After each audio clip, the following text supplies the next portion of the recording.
Hello guys, welcome back to Touches Boutique. എൻ്റെ മാനിക്കുള്ളിൽ കൊള്ളുന്നില്ല ഗൈസ്. കസ്റ്റമർ റെഫറൻസ് പിക്കായിട്ട് അയച്ചു തന്നെ ഇതായിരുന്നു കേട്ടോ. അപ്പോൾ അതിനുള്ള മെറ്റീരിയൽ എടുക്കണ്ടേ, അതിനും വേണ്ടിയിട്ട് ഞാൻ കെട്ടും മാറാപ്പൊക്കെ കെട്ടിയിട്ട് അങ്ങ് വിട്ടു. പോകുന്ന വഴിക്ക് എൻ്റെ ഷോപ്പിലേക്കും കയറിയിട്ടോ 2 കസ്റ്റമറിന് ഡ്രസ്സ് കൊടുക്കാണ്ടായിരുന്നു. അപ്പോൾ അതും കൂടി പാക്ക് ചെയ്തിട്ട് അതും കൂടി എടുത്തു. പിന്നെ ഇപ്പം മെറ്റീരിയൽ എടുക്കാൻ പോകുന്നത് ഒരു ബ്രൈഡിനുള്ള വർക്കായിരുന്നു കേട്ടോ. ഫസ്റ്റ് ടൈമാണ് ചെയ്യുന്നത്. അപ്പോൾ നല്ലൊരു ടെൻഷനും ഉണ്ട്. ബസ് പിടിച്ച് ഞാനങ്ങ് വിട്ടു പറാഗിലേക്ക്. ആളെന്നോട് ഓഫ് വൈറ്റാണ് എടുക്കാൻ പറഞ്ഞിട്ടുണ്ടായിരുന്നത്. സീക്വൻസ് വർക്കാണ് കേട്ടോ പറഞ്ഞിട്ടുണ്ടായിരുന്നത്. സ്റ്റോൺ വർക്ക് വേണ്ടാന്ന് പറഞ്ഞിട്ടുണ്ടായിരുന്നു. അപ്പോൾ ലേസും എടുത്തു, അതിനെ മാച്ചാക്കിയിട്ട്.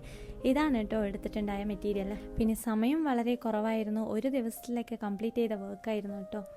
നല്ലോണം ടെൻഷൻ അടിച്ച് നല്ല രീതിക്ക് തന്നെ കംപ്ലീറ്റ് ചെയ്യാൻ പറ്റി. എനിക്ക് ഭയങ്കരമായിട്ട് ഇഷ്ടപ്പെട്ടിട്ടോ. നിങ്ങൾക്ക് ഇഷ്ടപ്പെട്ടിനോ ഇല്ലേ എന്നുള്ളത് കമൻറ്റിലൂടെ അറിയിക്കണേ.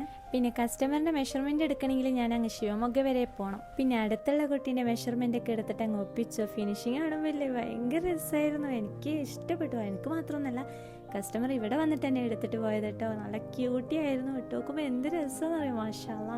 അവളുടെ പിക്സൊക്കെ കിട്ടിയെങ്കിൽ ഞാൻ ഇതിൽ ഷെയർ ചെയ്യുന്നതായിരിക്കും. പിന്നെ ഇതുപോലത്തെ വീഡിയോസ് കാണണമെന്ന് ആഗ്രഹം ഉണ്ടെങ്കിൽ എൻ്റെ പേജ് ഫോളോ ചെയ്യുക. പിന്നെ ഇതുപോലത്തെ ഡ്രസ്സസ് കസ്റ്റമൈസ് ചെയ്യണമെന്നുണ്ടെങ്കിൽ എനിക്ക് ഡയറക്റ്റ് മെസ്സേജ് ചെയ്യുക. അപ്പോൾ അടുത്ത നല്ലൊരു വീഡിയോ ആയിട്ട് വരുന്നതായിരിക്കും. ടാറ്റാ.